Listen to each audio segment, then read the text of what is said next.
కొన్ని మాటలు మనం జ్ఞాపకం చేసుకుందాం.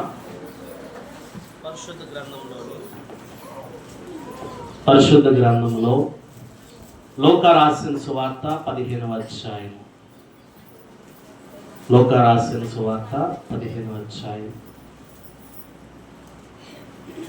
11వ వచనం నుంచి 32వ వచనం వరకు కూడా మనందరికీ తెలిసినటువంటి ఒక ఉపమానము అక్కడ చెప్పబడుతుంది. ఏ వచనం నుంచి అండి? 11 నుంచి. మిమ్మల్ని అడిగాను అనుకోండి, అక్కడ మీరు ఏం చెప్తారు? తెలిసిన వాళ్ళు తప్పిపోయిన కుమారుడు. ఎవరి కోసం చెప్తారు? తప్పిపోయిన కుమారుడు. ఆ కథలో ఎక్కువ శాతము మనకు ఎవరు గుర్తుంటారు చెప్పండి? తప్పిపోయిన కుమారుడే. అయితే ఉదయకాల సమయంలో ఆ కథలో ఉన్నటువంటి లేదా ఆ ఉపమానంలో ఉన్నటువంటి తండ్రి యొక్క లక్షణాలను నేను చెప్పాలని ఆశపడుతూ ఉన్నాను. ఏ లక్షణాలండి? తండ్రి యొక్క లక్షణాలు. మనకి ఒకసారి ఆ ఉపమానం అంతా జ్ఞాపకం చేసుకుందాం. చాలా శ్రద్ధగా నా వంక చూస్తూ వినండి. నేను బైబిల్ తీయమన్నప్పుడు తీతురిగాను. ఓకేనా? యేసు ప్రభువారు ఉపమానం చెప్తూ ఒక తండ్రికి ఎంతమంది కుమారులు ఉన్నారంటండి? చెప్పాలి. ఎంతమంది? 2 కుమారులు ఉన్నారు. 2లో చిన్నవాడు ఒకానొక దినాన్న తండ్రి దగ్గరికి వచ్చి, అయ్యా, మరి నేను నా వ్యక్తిగతంగా నివసించాలనుకుంటున్నాను కాబట్టి నా ఆస్తులో నాకు వచ్చే భాగం నాకు ఇస్తే నేనేం చేస్తాను? దాన్ని పట్టుకుని వెళ్ళి నా జీవితాన్ని నేను నివసిస్తాను. అప్పటికి అతనికి ఏమీ లోటు లేదు. వాస్తవానికి ఏమన్నా లోటు ఉందా? తన కింద విస్తారమైన పనివారు ఉన్నారు, అనేకులు తన ఇంట పనిచేస్తూ ఉన్నారు, సమృద్ధి అయినటువంటి ఆహారం ఉంది, మంచి యజమానుడికి కుమారుడిగా, ఓ రకంగా చెప్పాలంటే రాజుకు కుమారుడిగానే జీవించేటువంటి పరిస్థితులు అతనికి ఉన్నా కానీ చిన్న కుమారుడు లోకరీత్యా ఆలోచించి తన ఆస్తిని ఏం చేశాడండి? అడిగాడు. తండ్రి ఆ ఒత్తిడికి తట్టుకోలేక ఏం చేశాడంటే ఆస్తిని 2 భాగాలుగా చేశాడు. చేసినప్పుడు తనకు వచ్చిన ఆస్తిని పట్టుకుని చిన్న కుమారుడు ఏం చేశాడంటే వెళ్ళిపోయాడు. ఏం చేశాడండి? వెళ్ళిపోయాడు. వెళ్ళిపోయి దుర్వ్యాపారాలన్నీ చేశాడు. స్నేహితులతో తిరిగాడు, దుర్వ్యాపారాలన్నీ చేశాడు. ఆఖరికి పట్టుకెళ్ళిన ఆస్తి అంతా ఏమైపోయింది చెప్పండి? ₹1 మిగలకుండా అయిపోయింది. ఏమైంది? ₹1 మిగలకుండా అయిపోయింది. అన్నీ అయిపోయిన తర్వాత ఏం గుర్తొచ్చింది? ఇప్పుడు కష్టపడాలని గుర్తొచ్చింది. రూపాయలు ఉన్నంతసేపు ప్రజలు ఉంటారు, రూపాయలు అయిపోయిన తర్వాత ఎవడో కూడా పనిచ్చేవాడు కూడా ఉండడు. రూపాయలు లేనప్పుడు మన దగ్గర పనిచ్చేవాడు కూడా ఉండడు. అటువంటి పరిస్థితి అయిపోయింది చిన్న కుమారుడిది. సరే, ఏదో ఒకటి ఆకలికి తట్టుకోలేక, ప్రియమైన దేవుని బిడ్డలారా, ఏదో ఒక పని చేస్తే కానీ రూపాయి రాదు కదా, కడుపు నింపుకోలేము కదా. పందులు మేపేవాడి దగ్గరికి వెళ్ళి చిన్న ఉద్యోగాన్ని సంపాదించుకున్నాడు. పందులు మేపేవాడి దగ్గరికి వెళ్ళి ఏం చేశాడు? చిన్న ఉద్యోగాన్ని సంపాదించుకున్నాడు. ఆకలి వేస్తూ ఉంటే ఆ పందుల పొట్టు ఎంత కంపు వస్తుంది, ఎంత దుర్వాసన వస్తుంది. అది తినడానికి కూడా ఆశపడిపోతే పందులు కూడా ఏం చేయనివ్వలేదు, అది తిననివ్వలేదు. అటువంటి పరిస్థితుల్లో బుద్ధి వచ్చి పశ్చాత్తాపడి, అయ్యో, నా తండ్రి ఇంత అనేక మంది పనివారు ఉన్నారు కదా, ఏదీ కొదువలేదు కదా, నా తండ్రి దగ్గరికి వెళ్ళి క్షమించమని నేను ఏం చేస్తాను? అడుగుతాను అనుకుని తన ఇంటికి బయలుదేరాడు. ఈ కథ అంతా కూడా మనకు చాలాసార్లు మనం విన్నాం, తెలిసిందే. ఇక్కడ నుంచి తండ్రి యొక్క లక్షణాలు మనకు కనిపిస్తూ ఉంటాయి. ఈరోజు తండ్రి యొక్క లక్షణాలు ఏమిటి? మనమే కనుక తప్పిపోయినటువంటి కుమారుల్లో మనం ఉండగలిగితే, తప్పిపోయినటువంటి కుమారుడు యొక్క పరిస్థితులు మన దగ్గర కూడా ఉండగలిగితే, తండ్రి మన పట్ల చూపించేటువంటి లక్షణాలు ఏమిటి? ఆయన బుద్ధి మన పట్ల ఎలా ఉంటూ ఉంది? ఆయన ఉద్దేశాలు మన పట్ల ఎలా ఉంటూ ఉన్నాయి? అన్న విషయాన్ని ఈ ఉదయకాల సమయంలో ఒకసారి ఆలోచన చేద్దాం. 15వ అధ్యాయము 20వ వచనాన్ని ఒకసారి చదువుదాం. వాడు ఇంకా దూరముగా ఉన్నప్పుడు తండ్రి వారిని చూచి కనికరపడి పరిగెత్తి వాడి మెడ మీద పడి ముద్దు పెట్టుకొనెను. దేవునికి స్తోత్రం చెప్తామండి. హల్లెలూయా. మొదటి లక్షణం ఏంటో తెలుసా? తండ్రి దగ్గర ఉన్నటువంటిది ఎదురు చూసేటువంటి లక్షణం. చెప్పండి అందరూ కూడా. మొదటి లక్షణం ఏంటండి? ఎదురు చూసేటువంటి లక్షణం. కీర్తనకారుడు 103వ కీర్తన 10వ అధ్యాయంలో ఒక మాట మనం జ్ఞాపకం చేసుకుందాం. 103వ కీర్తన, మన పాపముల బట్టి మనకు ప్రతీకారము చేయలేదు, మన దోషముల బట్టి మనకు ప్రతిఫలం ఇయ్యలేదు. భూమి కంటే ఆకాశము ఎంత ఉన్నతముగా ఉన్నదో ఆయన యందు భయభక్తులు గలవారి ఎడల ఆయన కృప అత్యధికముగా ఉన్నది. చదవమ్మ. పడమటికి తూర్పు ఎంత దూరమో ఆయన మన అతిక్రమములను మనకు అంత దూరముగా దూరపరిచి ఉన్నాడు. తండ్రి తన కుమారుని ఎడల జాలి పడినట్లు యెహోవా తన యందు భయభక్తులు గలవారి ఎడల జాలి పడును. దేవునికి స్తోత్రం కలుగుగా. తండ్రికి ఉన్నటువంటి లక్షణం ఏంటంటే ఎదురు చూసేటువంటి లక్షణము. తండ్రికి ఉన్నటువంటి లక్షణం ఏంటండి? ఎందుకంటే ఆయనకు ఒక గుణం ఉందంట. తండ్రి కుమారుడి మీద ఎలా జాలి పడతాడో యెహోవా యందు భయభక్తులు గలవారి మీద కూడా దేవుడు ఏం చేస్తాడంట? అదే విధముగా జాలి పడతాడంట. ఎన్నోసార్లు దేవుడు సన్నిధి విడిచిపెట్టి తిరిగామేమో, ఎన్నోసార్లు దేవుడిని విడిచిపెట్టి తిరిగామేమో, కానీ ఆయన మన పట్లలో ఉన్నాడంటే ఎదురు చూసేవాడిగానే ఉన్నాడు. దేవునికి స్తోత్రం కలుగుగా. ఎలా చూస్తున్నాడండి? ఎదురు చూస్తూనే ఉన్నాడు. కొన్నిసార్లు ఇంట్లో పిల్లలు బాగా మారం చేశారనుకోండి, ఏం చేస్తాం చెప్పండి? ఏం చేస్తాం? ఇసుకొచ్చేసి అనరాని మాటలన్నీ అనేస్తాం. అవునా కదా? ప్రతి జంతువు కూడా వాడి మీద ప్రస్తావన చేసేస్తాం. గాడి మొదలుకొని, పంది మొదలుకొని, దున్నపోత మొదలుకొని, అడ్డగాడితో మొదలుకొని, రేవుడు తాడి చెట్టు మొదలుకొని, ఎన్ని తిట్లే, ఎన్ని కూడా ఏంటి తిట్లే. ఇందులో లేని తిట్టంటూ ఉండదు, అన్నీ ఉపయోగించేస్తాం. అవునా కదా? ఒక్క మన బిడ్డల విషయంలోనే మనం విసుగెక్కిపోయి, మన సహనాన్ని కోల్పోయి, మన ప్రేమను కోల్పోయి, వారిని దేవుడు ఎంతో అమూల్యమైన బహుమానంగా ఇచ్చినా కానీ వారిని మనం ఏం చేస్తాం చెప్పండి? తిడుతూ ఉన్నాం కదా.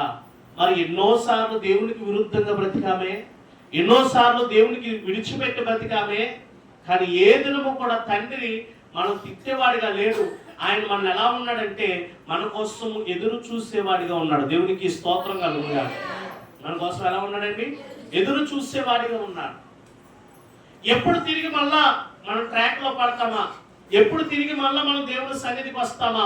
ఎప్పుడు తిరిగి మళ్ళా ఆయన వాక్యాన్ని ధ్యానిస్తామా? ఎప్పుడు తిరిగి మళ్ళీ ఆయనకి ప్రార్థన చేసేవారిగా ఉంటామా?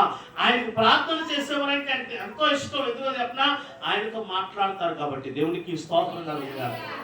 ప్రార్థించే వారి జీవితము ఆయనతో ఎలా ఉంటుందండి? మాట్లాడే విధముగా ఉంటుంది. ఈరోజు సొలొమోను మహారాజు ఒక మాట అన్నాడు, పాపాని కోసం చెప్తూ అంటున్నాడు, ప్రార్థన చేయకపోవడమే పాపము. చెప్పండి. ప్రార్థన చేయకపోవడమే పాపం. మీ నోటంటే మీరే ఒప్పుకున్నారు. దేవునికి స్తోత్రం కలుగుగా. ప్రార్థన చేయాలని అందరూ ఒప్పుకున్నారు. ప్రార్థన చేయకపోవడమే పాపం. ఎప్పుడు పాపం చేస్తామో తెలుసా? మనం దేవుడితో మాట్లాడలేనప్పుడు పాపం చేస్తాం. ఎప్పుడు పాపం చేస్తామండి? దేవుడితో మాట్లాడలేనప్పుడు పాపం చేస్తాం. మన పిల్లలు ఎప్పుడు తప్పు చేస్తారు చెప్పండి? మనం విడిచిపెట్టి వెళ్ళిపోయినప్పుడు. అవునా కదా? మన పిల్లలు ఎప్పుడు తప్పు చేస్తారు? ఎందుకని? మన దగ్గర మన ముందు ఉన్నప్పుడు మనం చాలా జాగ్రత్తగా చూసుకుంటాం వాళ్ళని. ఏ తప్పు వాళ్ళ దగ్గరికి రాలేము. వాళ్ళు చేసే విధంగా మనం వాళ్ళని ఉంచం కూడా. మనం ఎలాగలో బతికేస్తాం, ఎలాగోలాగా మనం అన్యాయంగా బతికేస్తాం. కానీ మన పిల్లలకైనా మంచి జీవితం ఇవ్వాలని ఆశపడుతూ ఉంటాం. ప్రియమైన దేవుని బిడ్డలారా, ఒకసారి మనం వాక్యాన్ని కనుక లోతుగా ఆలోచిస్తే, ఈ కుమారుడు వెళ్ళిపోయాడు కానీ ఈ తండ్రి మాత్రం ఆ కుమారుడు కోసం ఏం చేస్తున్నాడంట? ఎదురు చూసేటువంటి లక్షణముగానే ఉంచాడు. దేవునికి స్తోత్రం చెప్తాం. రెండు చేతులు చెప్తాం. హల్లెలూయా. నువ్వు ఏ పాప బంధకాల్లో పడిపోయావో తెలియదు కానీ దేవుడు మాత్రం ఎప్పుడు ఆ పాపంలో నుంచి తిరిగి వస్తావని చెప్పి ఎదురు చూస్తూనే ఉన్నాడు. ప్రార్థన చేయలేనటువంటి పాపం నువ్వు చేసావేమో, తిరిగి ప్రార్థిస్తామని ఎదురు చూస్తూ ఉన్నాడు. ఆజ్ఞ అతిక్రమించి అంటే వాక్యాన్ని అధిగమించి ఏదన్నా ఈ లోకపు వాటిలో పడిపోయి, ఈ లోకపు అలవాట్లకు నువ్వు బానిస అయిపోయి, ఈ లోకపు స్నేహాలకు నువ్వు అలవాటు పడిపోయి ఉండిపోయావేమో, తండ్రి ఏం చేస్తాడంటే దాన్ని విడిచిపెట్టి తిరిగి వస్తావేమో అని ఎదురు చూస్తూ ఉన్నాడు. దేవునికి స్తోత్రం కలుగుగాక. ఆయన దగ్గర ఉన్న లక్షణం ఏంటో తెలుసా? ఎదురు చూసేటువంటి లక్షణము. ఆయన దగ్గర ఉన్న లక్షణం ఏంటండి? మనం ఎంతకాలం ఎదురు చూస్తాం చెప్పండి. మా ఊర్లో నాతో పాటు చదువుకున్నవాడే స్కూల్లో చిన్నప్పుడే వాడు 7వ తరగతిలోనో ఇంకా 10వ తరగతి అయిన తర్వాత ఎప్పుడు అనుకుంటా వెళ్ళిపోయాడు. ఎక్కడికి వెళ్ళిపోయాడు? అసలు వైను లేదు. ఎక్కడికి వెళ్ళిపోయాడు కూడా అసలు ఏం లేదు, వైన్ అనేటువంటిది లేదు. పాప తండ్రి లేడు. తల్లి చాలా ఎదురు చూసింది, చాలా సంవత్సరాలు ఎదురు చూసింది. ఎప్పటికీ వాడు తిరిగి రాలేదు. దేవునికి స్తోత్రం కలుగుతుంది. మా తల్లి అనుకునేది వెనకాల తండ్రి లేడు కాబట్టి మావయ్యను కొంతకాలమే చూస్తారు, తర్వాత నేను కాలం మీద నిలబెట్టేలా నేను చెయ్యాలి, నాకంటూ ఆధారము వాడే. మొన్న కూడా ఇళ్ల స్థలాలు వచ్చినప్పుడు బేస్మెంట్ వరకు వేసి ఆపిస్తున్నారు. అప్పుడు కూడా బాధపడుతుంది, మీ ఫ్రెండే ఉంటే బాగుందమ్మా, ఇప్పటికి నా కొడుకు ఏం చేద్దు, నా కోసం ఇల్లు కట్టేద్దుడు.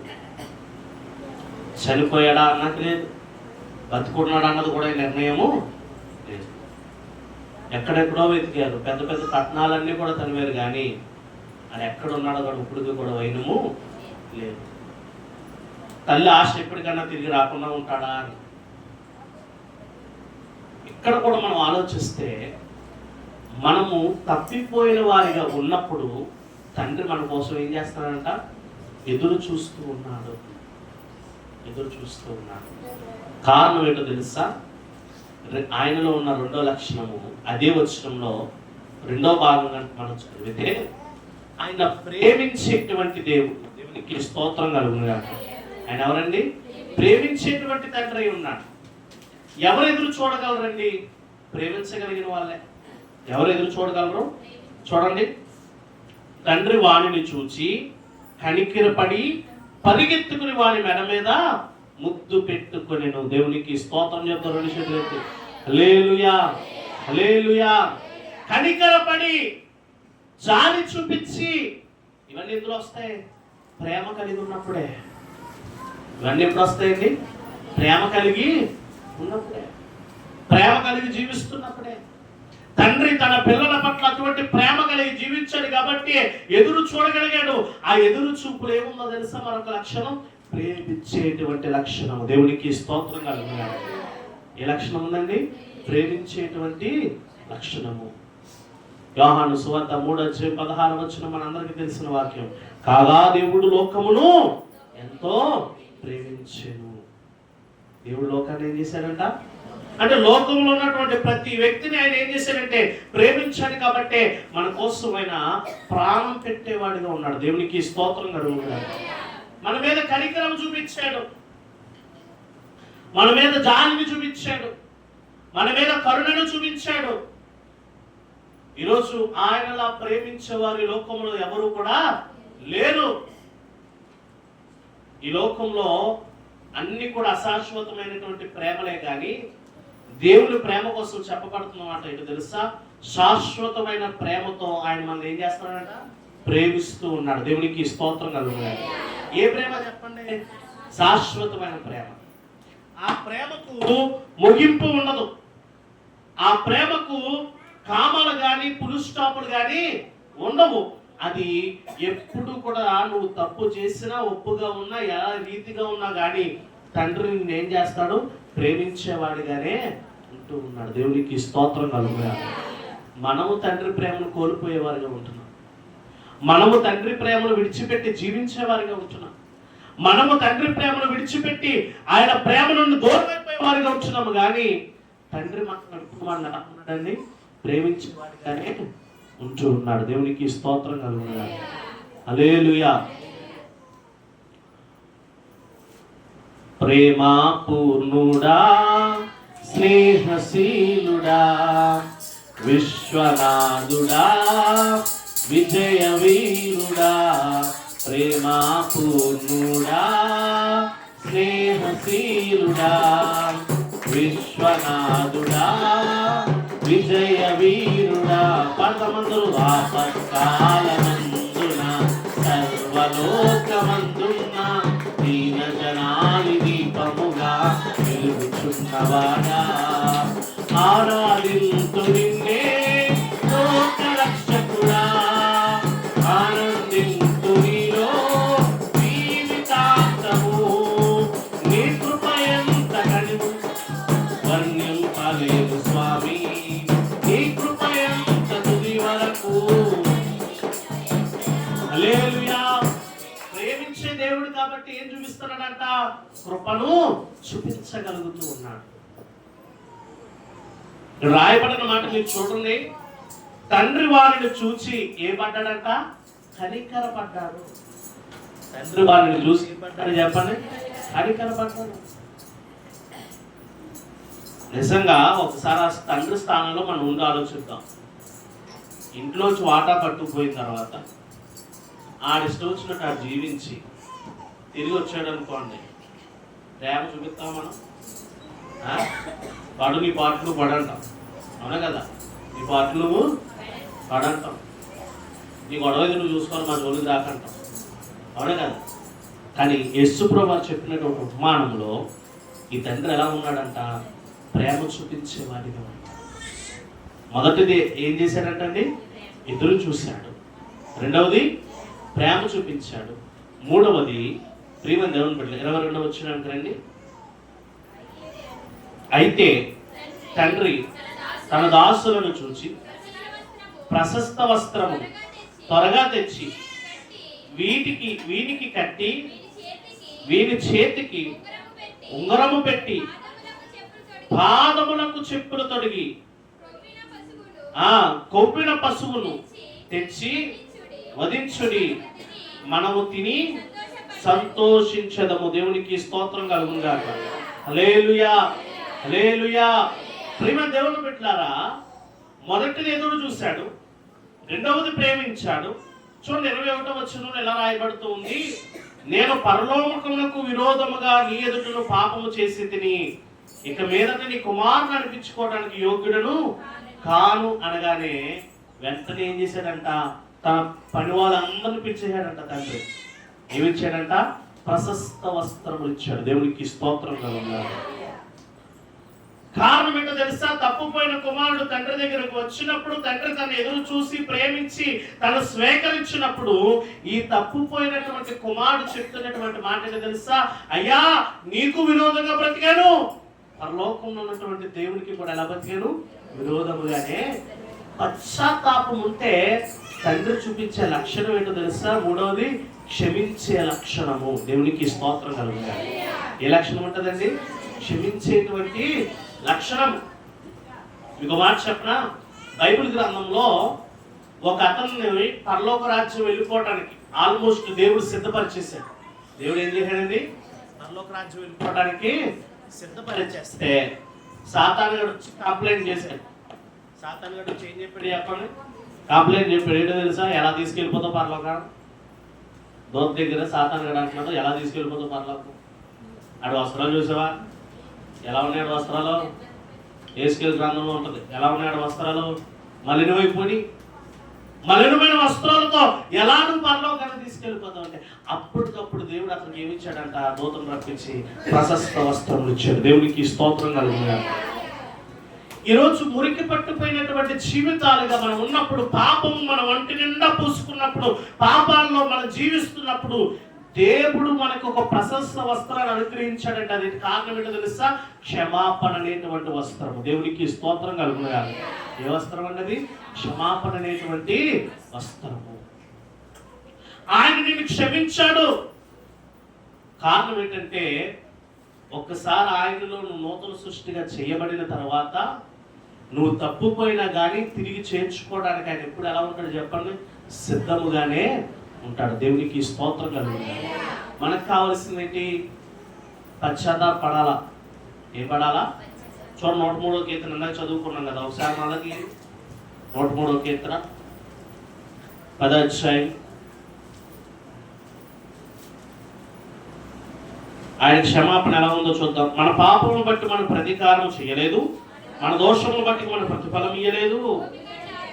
తర్వాత వచ్చిన చదవండి, 12వ వచనం. పడమటికి తూర్పు ఎంత దూరమో ఆయన మన అతిక్రమములను మనకు అంత దూరపరిచి ఉన్నాడు. దేవునికి స్తోత్రం కలుగుగా.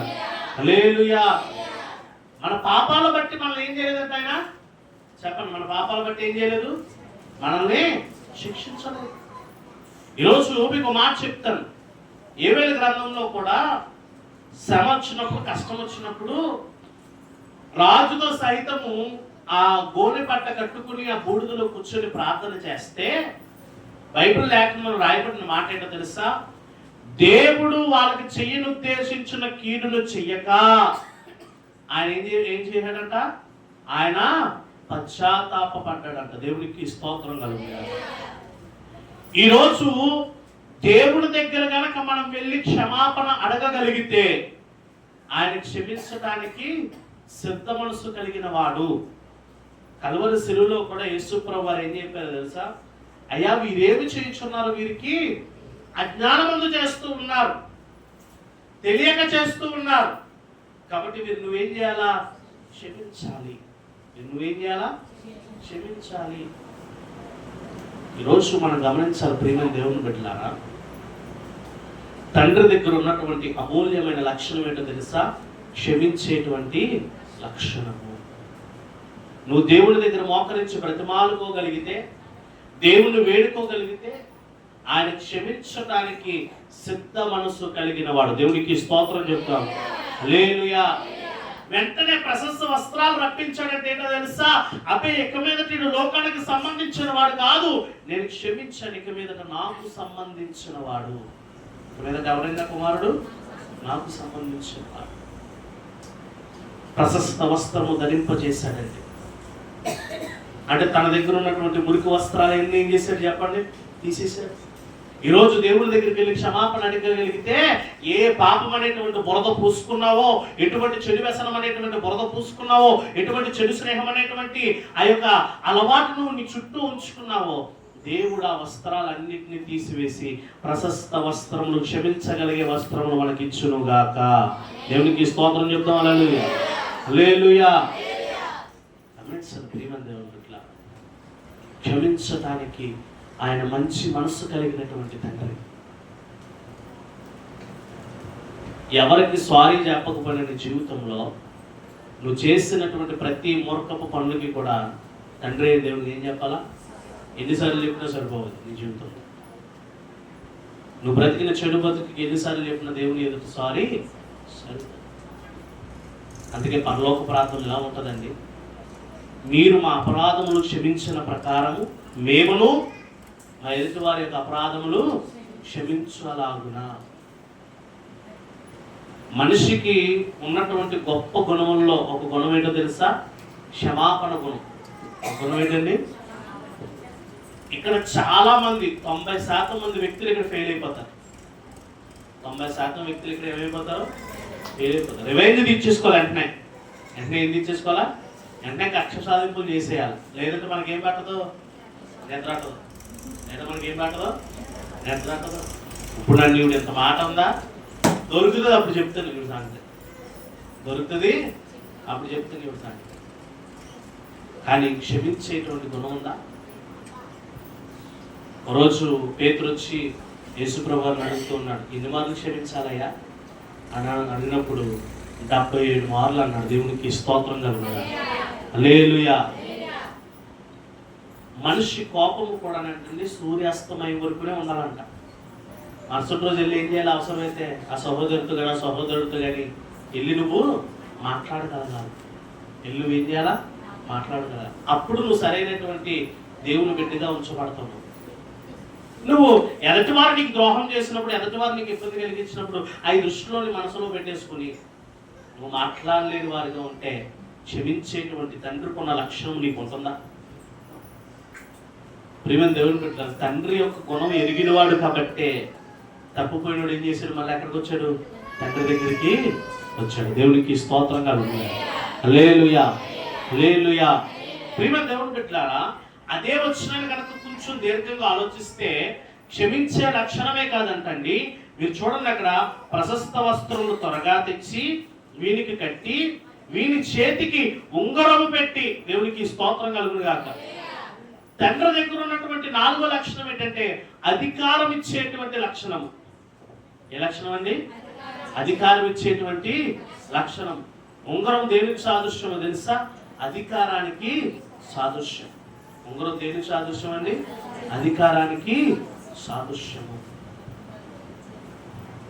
ఎప్పుడైతే దేవుని దగ్గర ఒక్కోసారి మన అవిధేయతను బట్టి, అవివేకను బట్టి, మనకున్నటువంటి చెడు బుద్ధిని బట్టి, చెడు ఆలోచన బట్టి, చెడు తలంపును బట్టి ఆయన పిల్లలు అనేటువంటి అధికారం కోల్పోతామో, తిరిగి అవసరమైతే ఆయన మనకి ఏం చేయగలదు? అది ఇవ్వగలడు. దేవునికి స్తోత్రం కలుగుతుంది.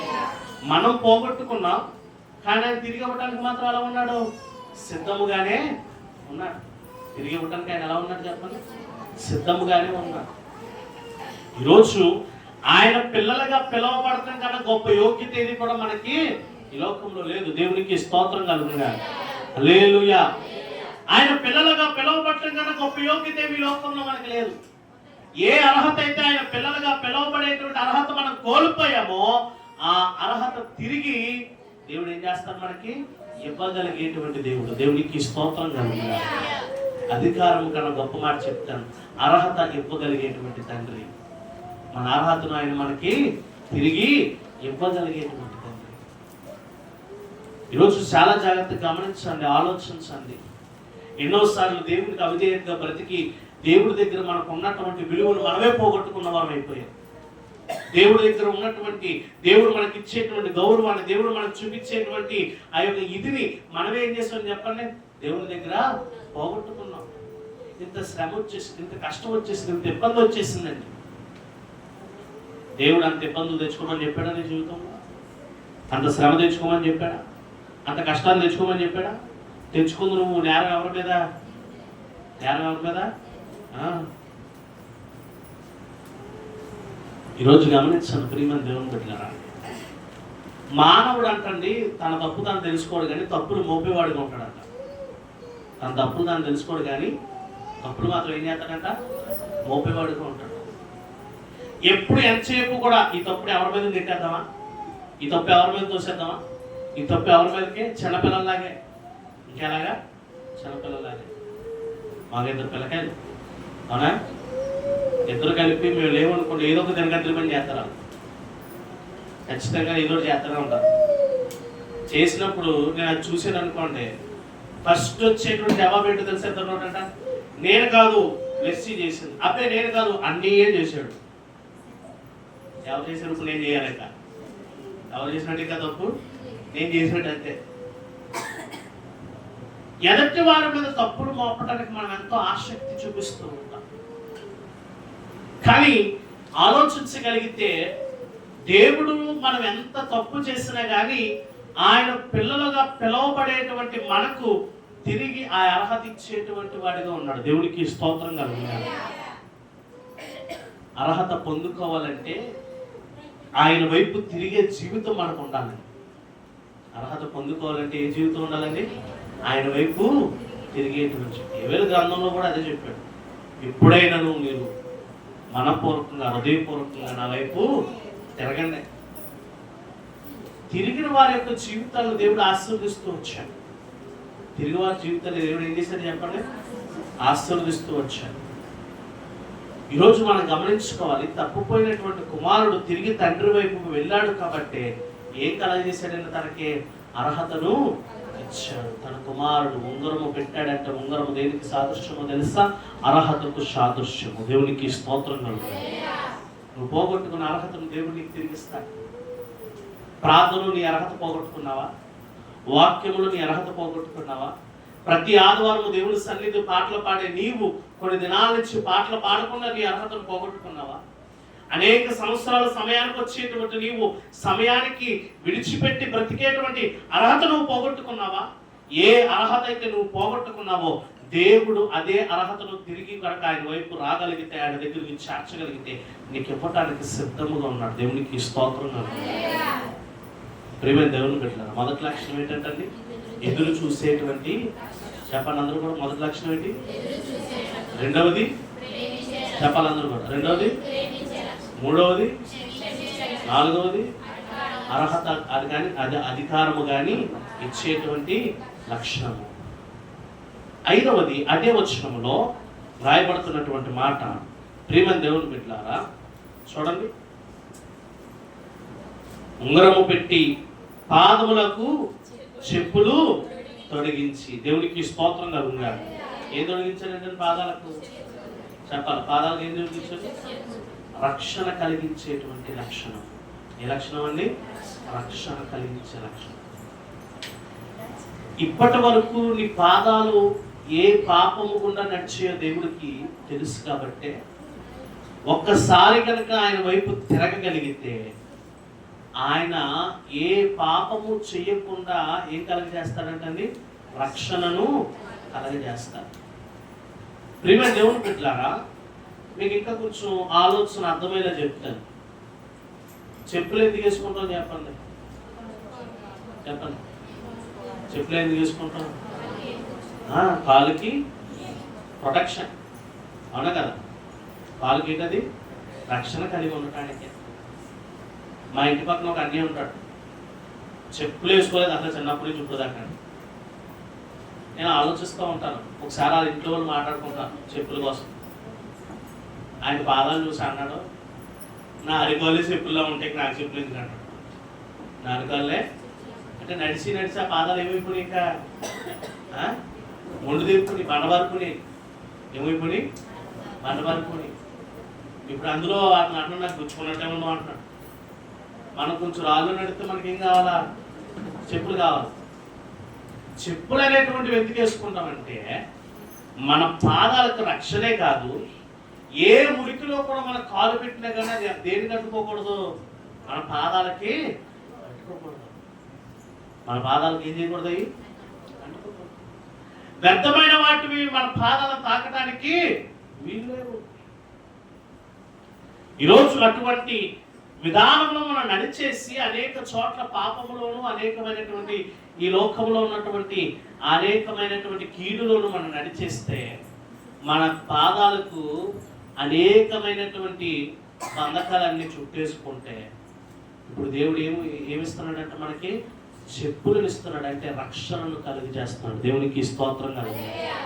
ఇంకో మాటలో చెప్పాలంటే ఆయన వాగ్దానం ఇస్తున్నాడు. ఏంటో తెలుసా? నీ పాదములకు రాయి తగలదు అన్నాడు. దేవునికి స్తోత్రం కలుగు. మన పాదాలకు ఏం తగలదంటారు? రాయి తగలదు. ప్రియమైన దేవుని బిడ్డలారా, చెప్పులు విలువ లేనుడు ఒక రోజు దొరగారు చెప్పులు కూడా ఇచ్చాడంట. చెప్పులు విలువ లేనుడికి దొరగారు ఏం చేశారంటే చెప్పాలి, ఆయన కూడా ఇచ్చాడు. 1000 రూపాయలు కూడా ఇచ్చాడంట. పైగా 2 రూపాయలు ఇంకా చెప్పులు ఆ కాలుకి ఎందుకంటే ఈడేం చేస్తాడంటే చెప్పులు ఎత్తిపెట్టి తిరుగుతున్నాడు.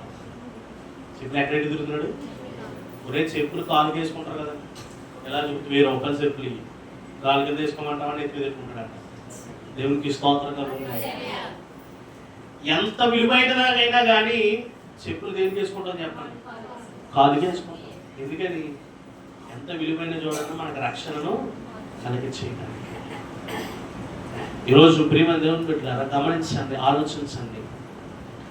దేవుడు, తండ్రి అయినటువంటి దేవుడు రక్షణను కలగచేసేటువంటి లక్షణము ఆయన దగ్గర ఉంది. దేవునికి స్తోత్రం కలుగుతుంది. రక్షణ కలగచేసేటువంటి లక్షణం, నేను కాపాడేటువంటి లక్షణం ఆయన దగ్గర ఉంది. నీకు ఏ హాని కూడా తగలకుండా, ఏ హాని కూడా జరగకుండా నిన్ను ఎప్పటికప్పుడు కాపుగాచేటువంటి లక్షణం ఆయన దగ్గర ఉంది. ఎన్నో అపాయాలు మనం దాటుకుంటూ వెళ్ళిపోయినాయి, మనకు కూడా తెలియదు. కానీ దేవుడు ఏం చేశాడంటే ఆయన కాపుదలను మనకే ఉంచాడు. దేవుడికి స్తోత్రం కలుగుతుంది. హల్లెలూయా. తర్వాత 23వ వచనం చూడండి. మనము తిని సంతోషించదము. తిరిగి రాగలిగితే తండ్రి దగ్గర ఉన్నటువంటి లక్షణం ఏంటో తెలుసు? 6వ లక్షణం సంతోషించేటువంటి లక్షణం. చెప్పండి అందరూ కూడా. అందరూ నవ్వుతూ చూసి చెప్పండి. కాస్త నవ్వుతూ చెప్పండి. నవ్వారు కుమారా ఆడు చూసి సిగ్గుపడుతుంది, నన్ను చూసి నవ్వుతూ చెప్పబట్టి నేనే ఆపద చేశాను. దేవునికి స్తోత్రం కలుగుతుంది. ఏ లక్షణం ఉందంటండి?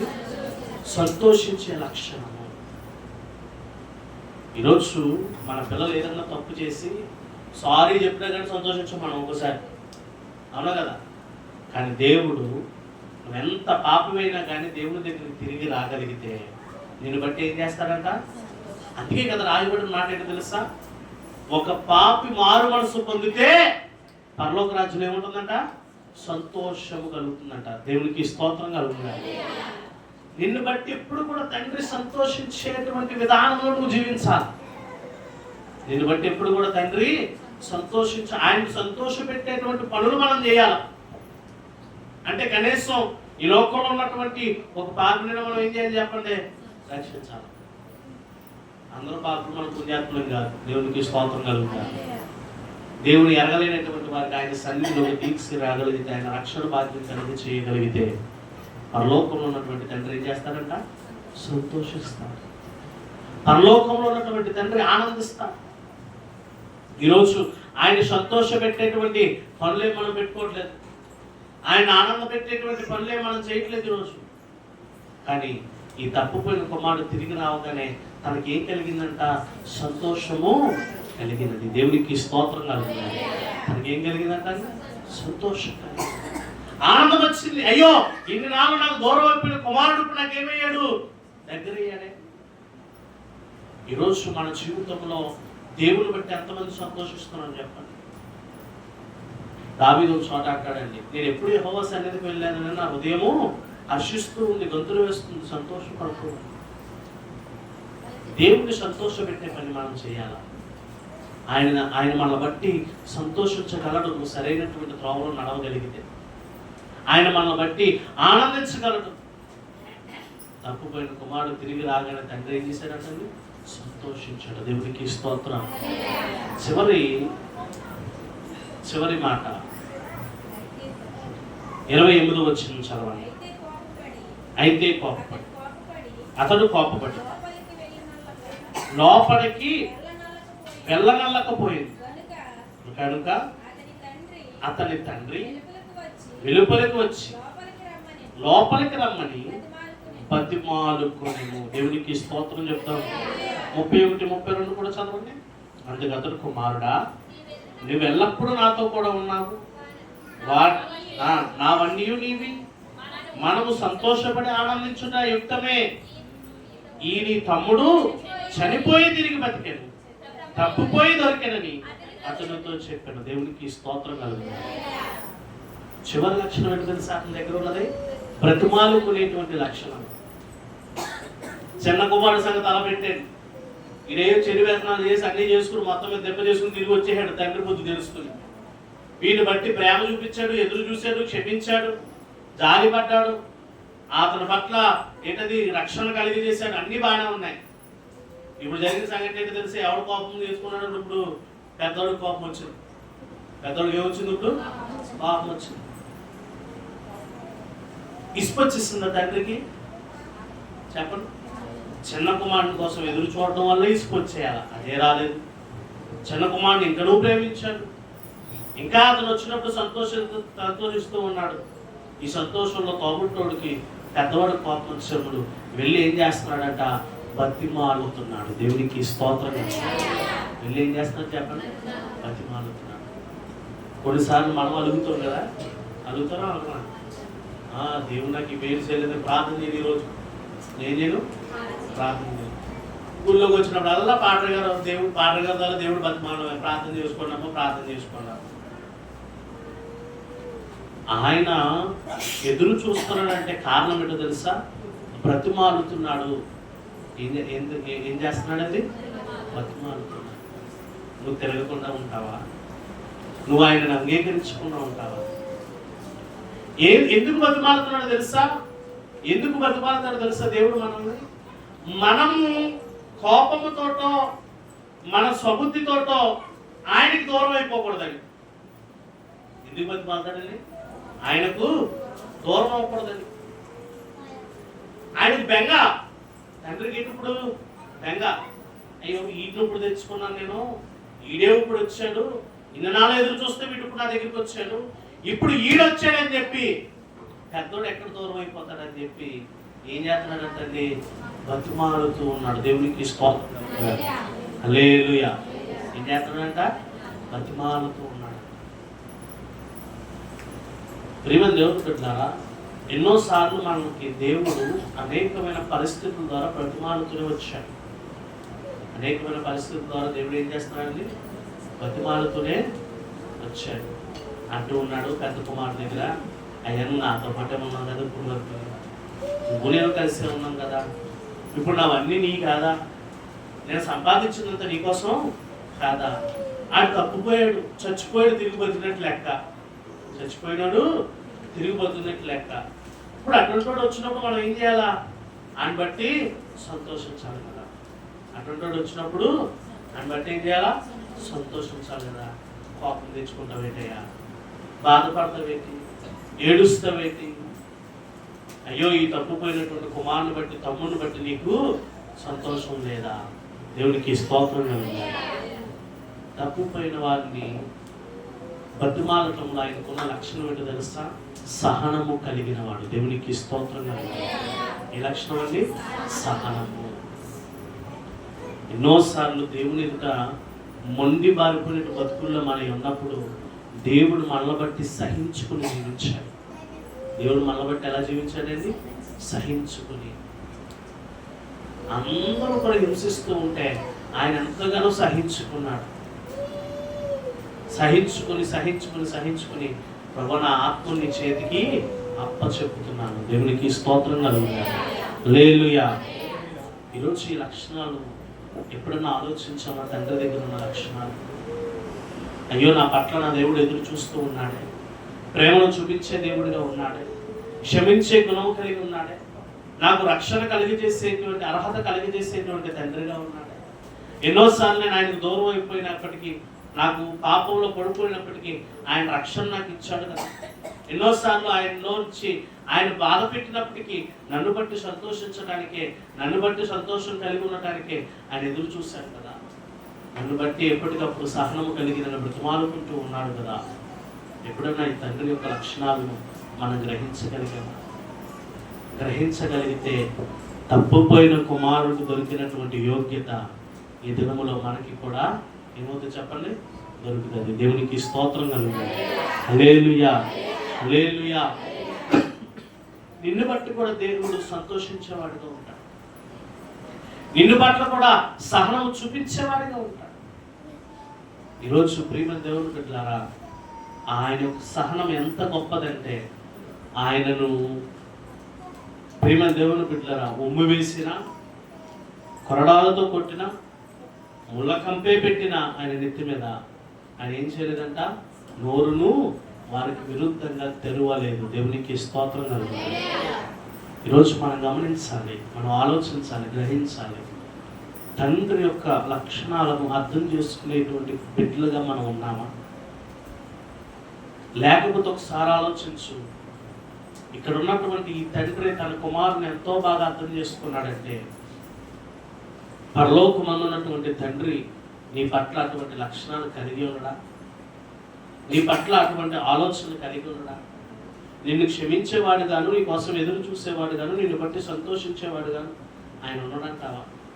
ఖచ్చితంగా ఆయన ఉండే తీరుతాడు. ఫాల్ట్ ఎవరిలో ఉందంటే మనలోనే. తిరిగి ఆయన చేరుకునేటువంటి లక్షణం మన దగ్గర ఉండట్లేదు. తిరిగి ఆయన దగ్గరికి వెళ్ళి ఆయన లక్షణాలను పొందుకునేటువంటి అర్హత కానీ ఆలోచన కానీ మనకి ఉండట్లేదు ఈరోజు. కాబట్టి అటువంటి లక్షణాలు కలిగి ఉందాం. దేవుడు తప్పుపోయిన కుమారుడికి ఏ ప్రేమ అయితే చూపించాడో, ఏ జాలిని అయితే చూపించాడో, ఎటువంటి క్షమాపణ అయితే చూపించాడో, ఎటువంటి సంతోషాన్ని చూపించాడో, ఎటువంటి సహనాన్ని చూపించాడో, ఈరోజు మనందరి మీద కూడా అదే లక్షణాలు మన మీద చూపిస్తాడు ఆయన. అటు విధంగా బతుకుదాం, ప్రార్థన చేసుకుందాం. ప్రతి ఒక్కరు కూడా తల ఉంచుదాం, దేవుని సన్నిధిలో ప్రార్థన చేద్దాం. ఒకసారి ఆలోచన చేద్దాం. ప్రభా ఎన్నోసార్లు నీ లక్షణాలను నేను గుర్తుపట్టలేకపోయాను, ఎన్నోసార్లు నీ లక్షణాలు నేను ఎరిగి ఉండలేకపోయాను. అయ్యా ఇప్పుడైనా నీ లక్షణాలు